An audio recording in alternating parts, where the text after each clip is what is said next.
Chapter 39 of the Adventures of Ferdinand Count Fathom by Tobias Smollett. This recording is in the public domain. Just as he entered these mansions of misery, his ears were invaded with a hoarse and dreadful voice, exclaiming, "You, best beetle, score a couple of fresh eggs, a pennyworth of butter, and half a pint of mountain to the king, and stop credit till the bill is paid. He is now debtor for 15 shillings and 6pence, and damn me if I trust him 1 farthing more, if he was the best king in Christendom. And d'ye hear, send Raggedhead with 5 pounds of potatoes for Major Macleaver's supper, and let him have what drink he wants. The fat widow gentlewoman from Pimlico is promised to quit his score. Sir Mungo Barebones may have some hasty pudding and small beer, though I don't expect to see his coin, no more than to receive the 18 pence I laid out for a pair of breeches to his backside. What then? He's a quiet sort of body, and a great scholar, and it was a scandal to the place to see him going about in that naked condition. As for the mad Frenchman with the beard, if you give him so much as a cheese paring, you bitch, I'll send you back to the hole among your old companions. An impudent dog, I'll teach him to draw his sword upon the governor of an English county jail. What? I suppose he thought he had to do with a French hang-tang-dang? Rabbit him! He shall eat his white feather before I give him credit for a morsel of bread." Although our adventurer was very little disposed at this juncture to make observations foreign to his own affairs, he could not help taking notice of these extraordinary injunctions, especially those concerning the person who was entitled king, whom, however, he supposed to be some prisoner elected as the magistrate by the joint suffrage of his fellows. Having taken possession of his chamber, which he rented at 5 shillings a week, and being ill at ease in his own thoughts, he forthwith secured his door, undressed, and went to bed, in which, though it was none of the most elegant or inviting couches, he enjoyed profound repose after the accumulated fatigues and mortifications of the day. Next morning, after breakfast, the keeper entered his apartment, and gave him to understand that the gentlemen under his care, having heard of the Count's arrival, had deputed one of their number to wait upon him with the compliments of condolence suitable to the occasion, and invite him to become a member of their society. Our hero could not politely dispense with this instance of civility, and their ambassador being instantly introduced by the name of Captain Minikin, saluted him with great solemnity. This was a person equally remarkable for his extraordinary figure and address. His age seemed to border upon 40, his stature amounted to 5 feet, his visage was long, meagre, and weather-beaten, and his aspect, though not quite rueful, exhibited a certain formality, which was the result of care and conscious importance.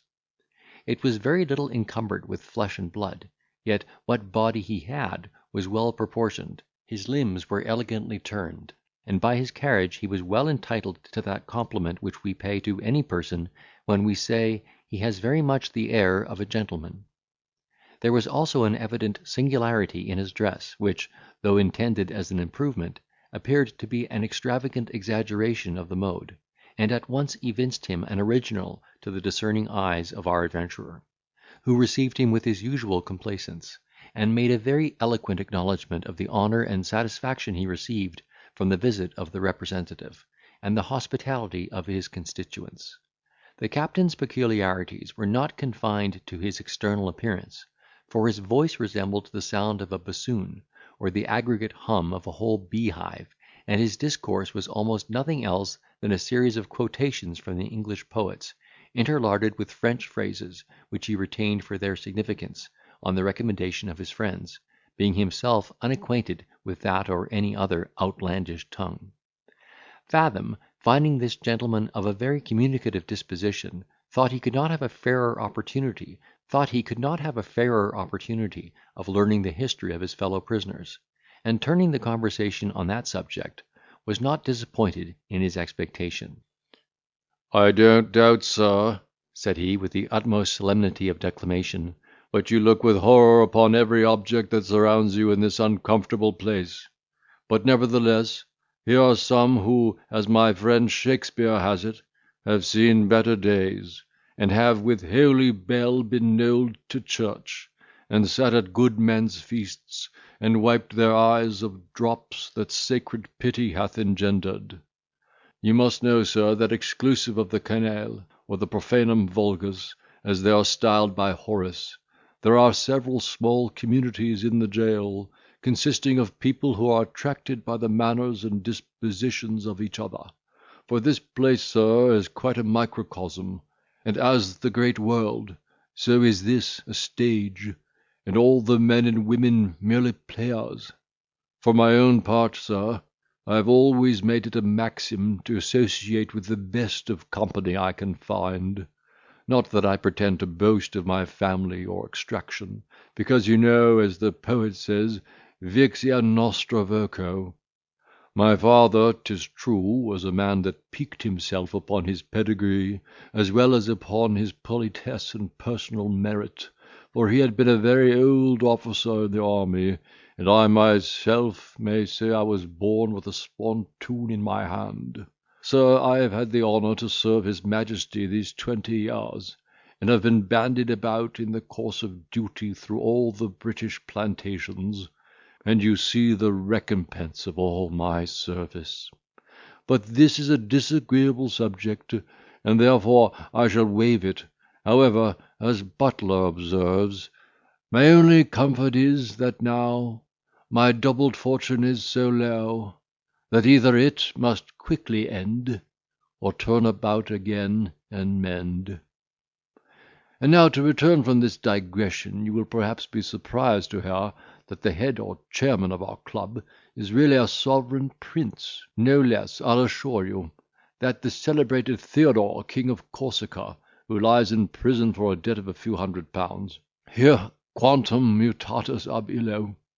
It is not my business to censure the conduct of my superiors, but I always speak my mind in a cavalier manner, and as, according to the Spectator, talking to a friend is no more than thinking aloud, entre nous, his Corsican majesty has been scurvily treated by a certain administration. Be that as it will, he is a personage of very portly appearance, and is quite master of the bienséance. Besides, they will find it their interest to have recourse again to his alliance, and in that case some of us may expect to profit by his restoration. But few words are best. He that maintains the second rank in our assembly is one Major Macleaver, an Irish gentleman, who has served abroad, a soldier of fortune, sir, a man of unquestionable honour and courage, but a little overbearing, in consequence of his knowledge and experience. He is a person of good address, to be sure, and quite free of the mauvaise honte, and he may have seen a good deal of service. But what then? Other people may be as good as he, though they may not have had such opportunities. If he speaks 5 or 6 languages, he does not pretend to any taste in the liberal arts, which are the criterion of an accomplished gentleman. The next is Sir Mungo Barebones, the representative of a very ancient family in the north. His affairs are very much deranged, but he is a gentleman of great probity and learning, and at present engaged in a very grand scheme, which, if he can bring it to bear, will render him famous to all posterity, no less than the conversion of the Jews and the Gentiles. The project, I own, looks chimerical to one who has not conversed with the author, but, in my opinion, he has clearly demonstrated from an anagrammatical analysis of a certain Hebrew word, that his present majesty, whom God preserve, is the person pointed at in the Scripture as the temporal Messiah of the Jews, and if he could once raise by subscription such a trifling sum as £1,200,000, I make no doubt that he would accomplish his aim, vast and romantic as it seems to be. Besides these, we have another messmate who is a French chevalier, an odd sort of a man, a kind of Lazarillo de Tormes, a caricatura. He wears a long beard, pretends to be a great poet, and makes damned fracas with his verses. The king has been obliged to exert his authority over him more than once, by ordering him to close confinement, for which he was so rash as to send his majesty a challenge; but he afterwards made his submission, and was again taken into favour. The truth is, I believe his brain is a little disordered, and he being a stranger, we overlook his extravagancies. Sir, we shall think ourselves happy in your accession to our society. You will be under no sort of restraint, for, though we dine at one table, every individual calls and pays for his own mess. Our conversation, such as it is, will not, I hope, be disagreeable; and though we have not opportunities of breathing the pure Arcadian air, and cannot, under the shade of melancholy boughs, lose and neglect the creeping hours of time, we may enjoy ourselves over a glass of punch or a dish of tea. Nor are we destitute of friends, who visit us in these shades of distress. The Major has numerous acquaintance of both sexes, among others a first cousin of good fortune, who, with her daughters, often cheer our solitude. She is a very sensible ladylike gentlewoman, and the young ladies have a certain degagee air, that plainly shows they have seen the best company. Besides, I will venture to recommend Mrs. Minikin as a woman of tolerable breeding and capacity, who I hope will not be found altogether deficient in the accomplishments of the sex; so that we find means to make little parties, in which the time glides away insensibly. Then I have a small collection of books which are at your service. You may amuse yourself with Shakespeare, or Milton, or Don Quixote, or any other of our modern authors that are worth reading, such as the Adventures of Lovett, Lady Frail, George Edwards, Joe Thompson, Bampfield Moore Carew, young Scarron, and Miss Betsy Thoughtless. And if you have a taste for drawing, I can entertain you with a parcel of prints by the best masters." A man of our hero's politeness could not help expressing himself in the warmest terms of gratitude for this courteous declaration. He thanked the captain in particular for his obliging offers, and begged he would be so good as to present his respects to the society, of which he longed to be a member. It was determined therefore that Minikin should return in an hour, when the Count would be dressed, in order to conduct him into the presence of his majesty, and he had already taken his leave for the present, when all of a sudden he came back, and taking hold of a waistcoat that laid upon a chair, "Sir," said he, "give me leave to look at that fringe. I think it is the most elegant knitting I ever saw. But pray, sir, are not these quite out of fashion? I thought plain silk, such as this that I wear, had been the mode, with the pockets very low." Before Fathom had time to make any sort of reply, he took notice of his hat and pumps, the first of which, he said, was too narrow in the brims, and the last an inch too low in the heels. Indeed, they formed a remarkable contrast with his own, for, exclusive of the fashion of the cock, which resembled the form of a Roman galley, the brim of his hat, if properly spread, would have projected a shade sufficient to shelter a whole file of musketeers from the heat of a summer's sun, and the heels of his shoes were so high as to raise his feet 3 inches at least from the surface of the earth.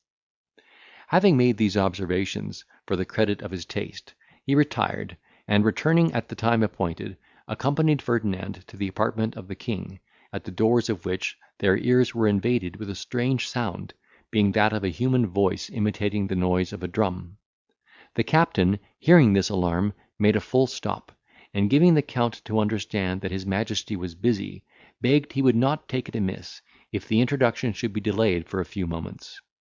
Fathom, curious to know the meaning of what he had heard, applied to his guide for information, and learned that the king and the major, whom he had nominated to the post of his general-in-chief, were employed in landing troops upon the Genoese territory, that is, they were settling beforehand the manner of their disembarkation.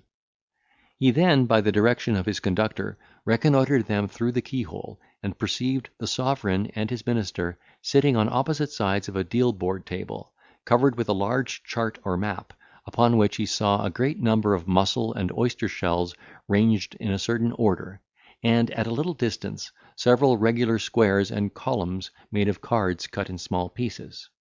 The prince himself, whose eyes were reinforced by spectacles, surveyed this armament with great attention, while the general put the whole in action, and conducted their motions by beat of drum. The mussel shells, according to Minikin's explanation, represented the transports; the oyster shells were considered as the men of war that covered the troops in landing; and the pieces of card exhibited the different bodies into which the army was formed upon its disembarkation.